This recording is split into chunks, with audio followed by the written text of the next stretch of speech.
Assalamualaikum warahmatullahi wabarakatuh. Ketemu lagi dengan saya Handika di Alur Cerita. Nah, pada video kali ini kita akan lanjut membaca buku cerita Ghostbump ya, yang berjudul Jam Antik Pembawa Bencana. Jadi pada episode lalu kita sudah sampai pada halaman 31 ya, di mana si tokoh utama ini sedang berganti pakaian. Sampai di sini ya, kemarin kita baca.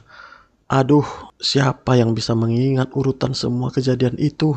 Wah gawat, aku berkata dalam hati. Aku bakal celaka. Perputaran waktu jadi kacau balau dan aku tidak bisa menghentikannya. Aku mulai gemetar. Ini benar-benar menakutkan. Kapan ini semua akan berakhir? Aku tidak tahu. Aku cuma tahu bahwa semakin lama aku semakin ngeri.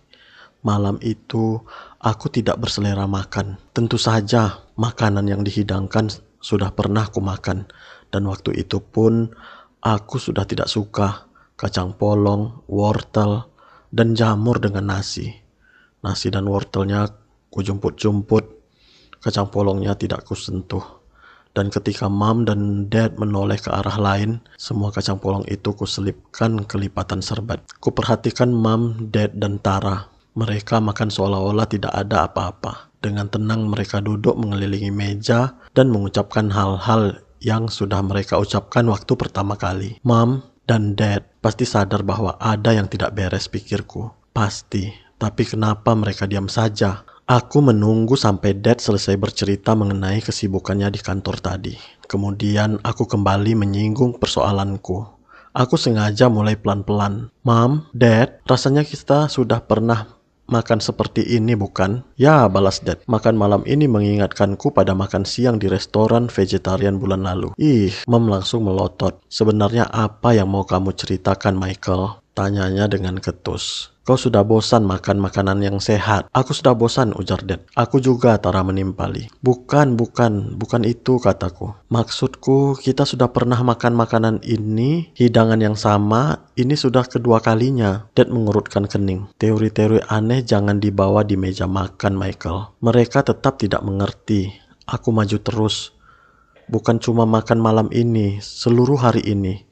Masa tidak ada yang sadar? Semuanya kita ulangi persis seperti waktu pertama kali. Waktu berjalan mundur. Diam kau, Michael, kata Tara. Aku malas dengar cerita yang aneh-aneh. Tara, tegur Mom. Kau tidak boleh kasar begitu. Dia berpaling padaku. Kau habis baca buku komik lagi ya? Aku mulai putus asa. Kenapa sih tidak ada yang mau mendengarkan aku? Seruku. Besok bakal jadi hari kemarin. Dan besok lusa bakal jadi kemarin dulu. Semuanya terbalik. Mom dan Dad bertukar pandangan. Sepertinya mereka mengetahui sesuatu yang tidak ku ketahui. Ada sesuatu yang mereka rahasiakan, pikirku. Semangatku mulai bangkit lagi. Mereka mengetahui sesuatu, tapi mereka takut menceritakannya padaku. Mom menatapku dengan serius. Baiklah Michael, aku memang berhak memberitahumu, katanya. Kita semua terperangkap dalam lipatan waktu, dan tak ada yang bisa kita lakukan. Mom menggeser kursinya ke belakang, dia berjalan mundur ke kompor, kemudian mulai memindahkan nasi dari piringnya ke panci di atas kompor. Genayas Isan Habmat Uam, dia bertanya pada Dad. Hah? Hisak Amiret Ai? Jawab Dad. Aguj Uka, ujar Tara. Dia meludahkan beberapa butir nasi ke sendoknya dan mengembalikannya ke piring. Dia makan terbalik. Dad berdiri dan menghampiri Mom sambil berjalan mundur. Lalu giliran Tara menuju ke kompor juga sambil mundur. Mereka berbicara dan bergerak terbalik. Kami betul-betul terperangkap dalam lipatan waktu. Hei, seruku. Ternyata benar. Loh, kenapa ucapanku tidak terbalik? Uknut, kata Tara. Dungu kalau dibalik. Dia yang pertama tertawa, lalu Dad, lalu Mom. Akhirnya aku sadar mereka cuma bercanda. Kak, kalian keterlaluan, teriakku. Tawa mereka semakin keras. Aduh, kau tell me benar sih, Tara mencemooh. Mereka kembali duduk di meja makan. Mom masih belum sanggup menahan senyum. Maaf Michael, kami tidak bermaksud mengolok-olokmu. Aku sih memang sengaja, Tara menimpali. Aku menatap mereka dengan mata terbelalak. Peristiwa ini adalah peristiwa paling menakutkan yang pernah terjadi padaku. Tapi orang tuaku malah menganggapnya sebagai lelucon. Kemudian Dad berkata, Michael, Kau pernah mendengar istilah deja vu? Aku menggeleng. Itu artinya kau mengalami sesuatu dan kau merasa bahwa kau sudah pernah mengalaminya. Dia menjelaskan. Sesekali semua orang merasa begitu. Kau tidak perlu takut. Barangkali ada sesuatu yang membuatmu gelisah. Mam menambahkan. Misalnya ulang tahunmu yang tinggal beberapa hari lagi. Kau pasti agak gelisah karena kau akan berumur 12 tahun, bukan?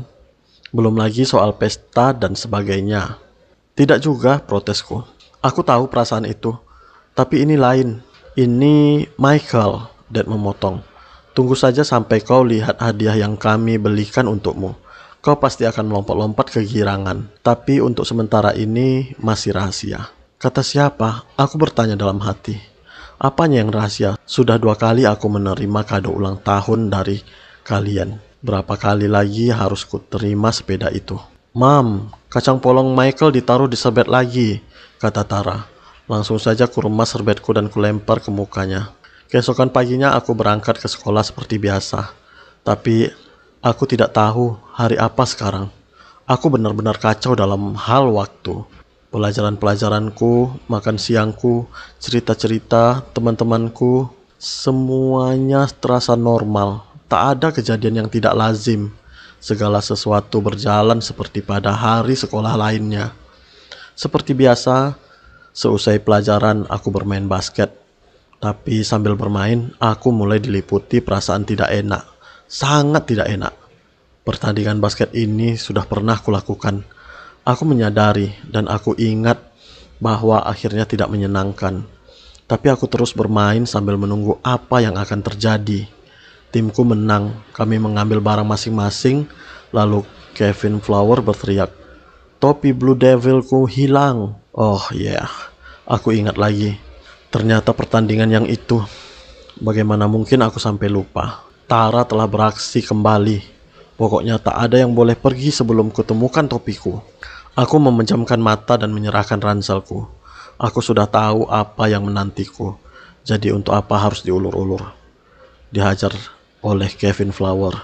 Benar-benar tidak menyenangkan. Tapi paling tidak rasa sakitnya tidak bertahan lama.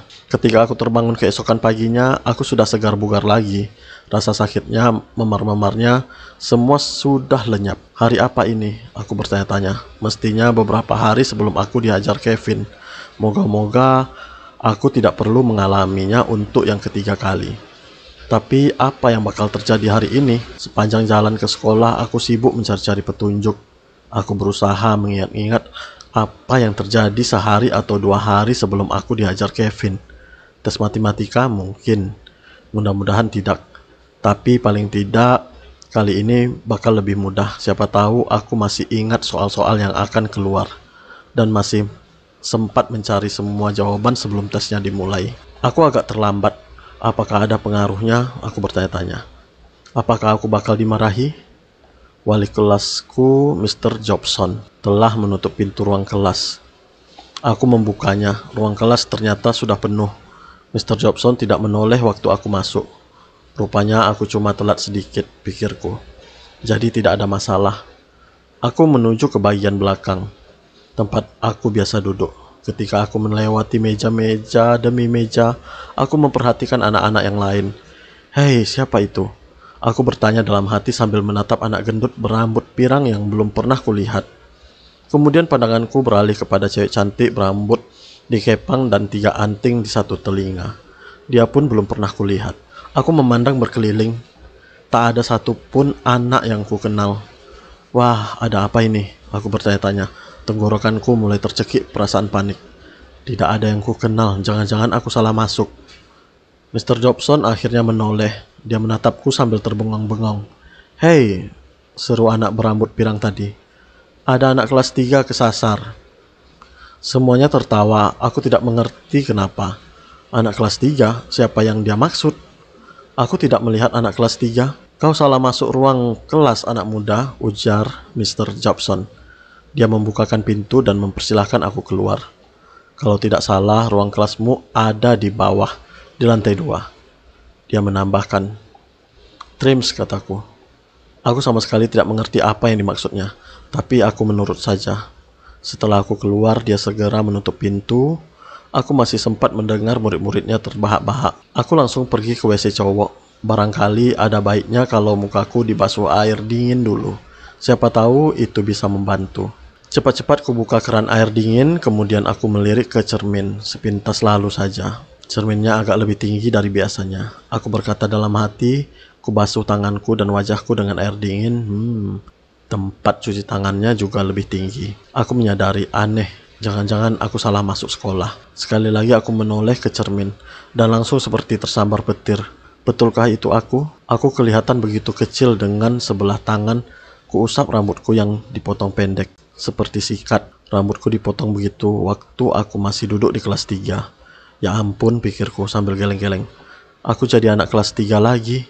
Rambutku seperti waktu aku masih kelas 3. Pakaianku seperti waktu aku masih kelas 3. Badanku juga seperti waktu aku masih kelas 3. Tapi otakku tetap seperti anak kelas 7. Mudah-mudahan kelas 3 berarti aku mundur 4 tahun dalam satu malam. Seluruh tubuhku mulai gemetar. Aku terpaksa berpegangan pada pinggiran tempat cuci tangan untuk menjaga keseimbangan. Tiba-tiba aku tercekam perasaan panik. Segala sesuatu terjadi semakin cepat. Aku baru saja kehilangan beberapa tahun dalam waktu semalam saja. Berapa umurku kalau aku bangun besok pagi? Aku bertanya dalam hati. Waktu mundur semakin cepat dan aku belum juga menemukan cara untuk menghentikannya. Kumatikan aliran air dan kukeringkan wajahku dengan sepotong tisu. Aku tidak tahu harus berbuat apa. Aku begitu ketakutan sehingga aku tidak bisa berkonsentrasi dan berpikir. Pelan-pelan aku menuju ke kelasku. Pertama-tama aku mengintip lewat jendela ruang kelasku. Itu dia, Mrs. Harris, wali kelasku waktu aku masih di kelas 3. Rambut yang berwarna keperakan takkan pernah kulupakan. Dan begitu aku melihat dia, aku langsung yakin bahwa waktu benar-benar telah mundur 4 tahun. Sebab seharusnya Mrs. Harris tidak ada di sekolah. Dia sudah pensiun 2 tahun yang lalu. Waktu aku duduk di kelas 5, aku membuka pintu dan memasuki ruang kelas.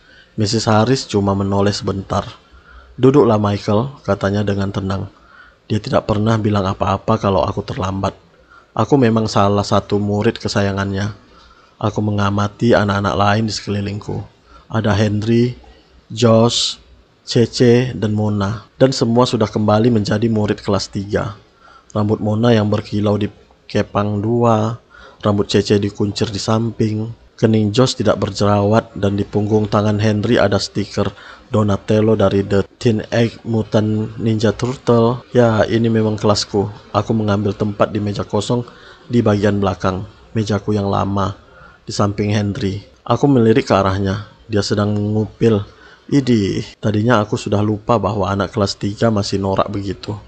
"Michael, coba buka halaman 33 di buku mengeja," Mrs. Harris berkata kepadaku. Aku meraih ke laci meja dan menemukan buku yang dimaksudnya. Langsung saja aku buka halaman 33. "Inilah kata-kata yang perlu kalian pelajari untuk ulangan mengeja besok," Mrs. Harris mengumumkan.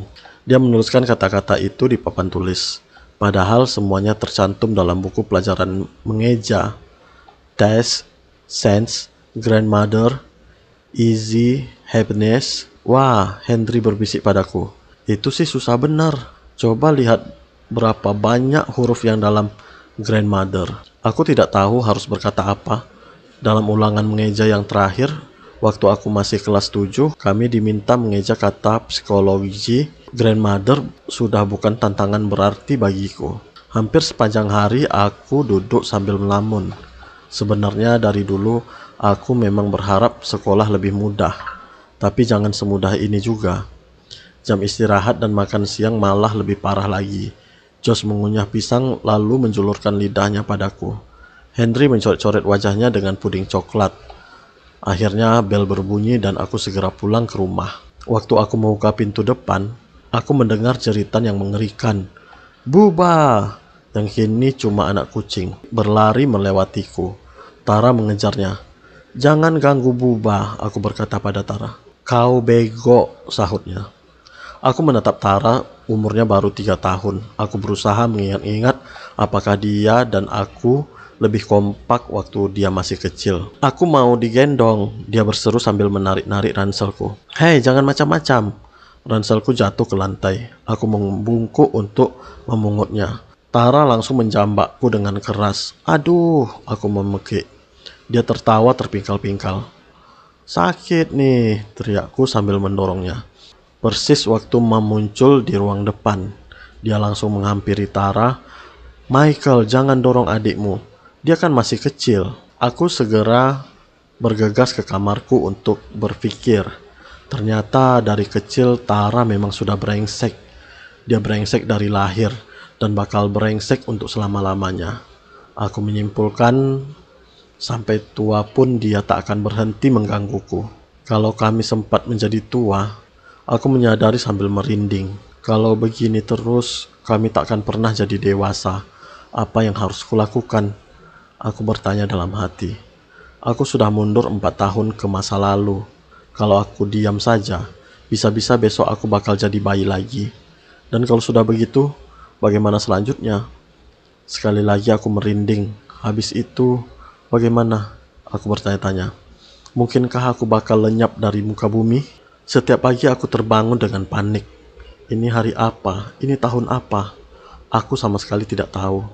Aku turun dari tempat tidur.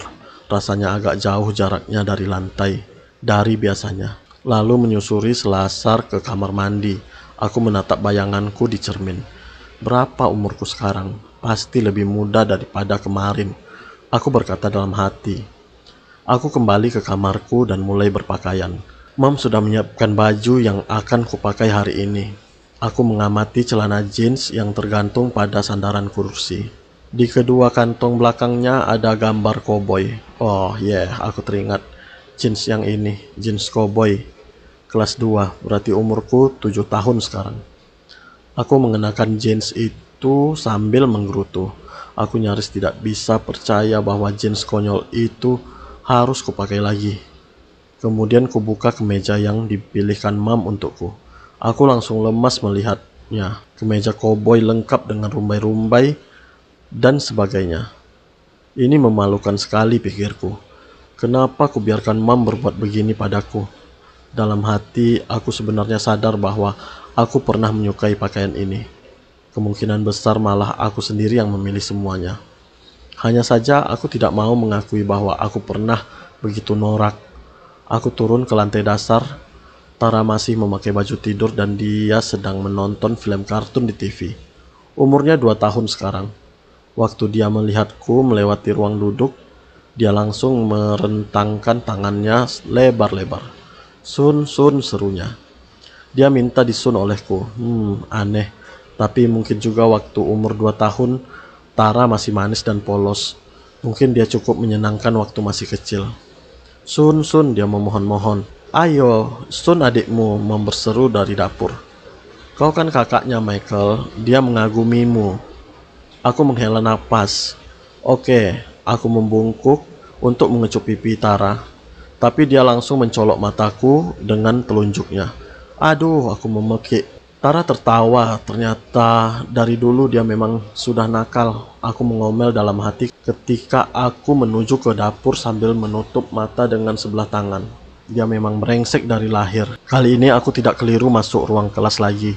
Waktu aku sampai di sekolah, semua teman lamaku ada. Mona dan yang lainnya. Semuanya lebih muda dari sebelumnya.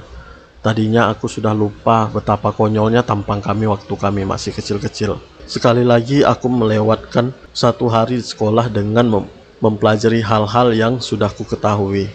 Mengurangi membaca buku dengan huruf-huruf besar. Berlatih menulis huruf L besar. Paling tidak aku jadi punya banyak waktu untuk berpikir. Setiap hari aku memikirkan apa yang harus kulakukan. Tapi aku tidak pernah mendapatkan jawaban. Kemudian aku teringat bagaimana Dad bercerita bahwa jam antik itu sudah 15 tahun diincarnya. 15 tahun? Itu dia. Jam itu pasti ada di toko barang antik. Jam itu harus kutemukan. Aku berkata dalam hati. Aku tak sabar menunggu sampai bel sekolah berdering. Kalau saja kepala burungnya bisa kuputar ke depan lagi, maka aku yakin waktu akan maju kembali. Jarum yang menunjukkan tahun pasti juga berjalan mundur. Jadi aku tinggal menggesernya ke tahun yang seharusnya. dan aku akan kembali berumur 12 tahun. Aku ingin segera kembali berumur 12.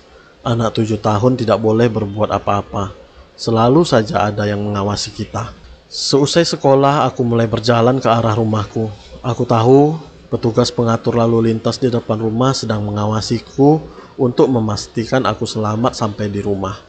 Tapi setelah melewati blok kedua, aku cepat-cepat membelok dan bergegas ke halte bus. Moga-moga saja petugas itu tidak melihatku. Aku bersembunyi di balik pohon. Beberapa menit kemudian, sebuah bus berhenti. Pintunya membuka diiringi bunyi mendesis. Aku langsung naik. Si pengemudi menatapku sambil mengerutkan kening. Rasanya kau masih terlalu kecil untuk naik bus sendirian, bukan? Tanyanya padaku. Itu bukan urusan Anda, sahutku. Dia tampak kaget, jadi aku menambahkan, aku mau ketemu Dad di kantornya. Mam bilang boleh. Dia mengangguk dan menutup pintu. Aku hendak memasukkan 3 keping uang ke kotak pembayaran, tapi si pengemudi mencegahku setelah kepingan kedua. Hai, tunggu, katanya sambil mengembalikan keping ketiga padaku. Ongkosnya hanya 50 sen. Simpan uangmu untuk menelepon saja. Oh iya, betul, aku lupa.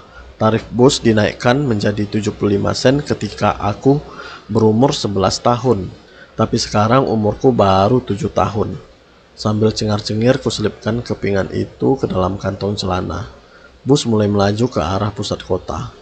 Aku teringat cerita Dad bahwa Anthony's Antique and Stuff berada di seberang jalan di kantornya. Aku turun dari bus di blok kantor Dad. Mudah-mudahan saja dia tidak melihatku. Aku pasti mendapat masalah besar kalau aku sampai kepergok. Aku tidak diizinkan naik bus seorang diri ketika umurku 7 tahun. Aku bergegas melewati kantor Dad, lalu menyeberang jalan. Di pojok jalan ada gedung yang sedang dibangun. Sedikit lebih jauh, aku melihat papan hitam bertuliskan huruf-huruf emas Anthony's Antique and Stuff. Jantungku mulai berdegup-degup. Sudah hampir sampai, aku berkata dalam hati. Sebentar lagi semuanya akan beres. Aku tinggal masuk ke toko dan mencari jam itu. Lalu kalau keadaannya sedang aman, aku akan memutar kepala burungnya dan memajukan jarum petunjuk tahunnya. Aku tidak perlu khawatir bahwa besok pagi aku akan terbangun sebagai anak 3 tahun. Hidupku akan kembali normal. Semuanya kembali terasa begitu mudah, pikirku. Kalau waktu bergerak maju seperti seharusnya, biarpun ada Tara. Aku memandang melalui jendela toko yang berukuran besar. Ah, itu dia, jam antik yang kucari-cari. Perasaanku begitu tegang, sehingga telapak tanganku mulai berkeringat. Aku bergegas ke pintu toko dan menekan gagangnya, tapi pintu tidak mau bergerak. Aku mendorong lebih keras. Pintu itu terkunci rapat, kemudian aku melihat sebuah pemberitahuan yang ditempel di pojok bawah pintu. Pemberitahuan itu berbunyi, tutup karena libur.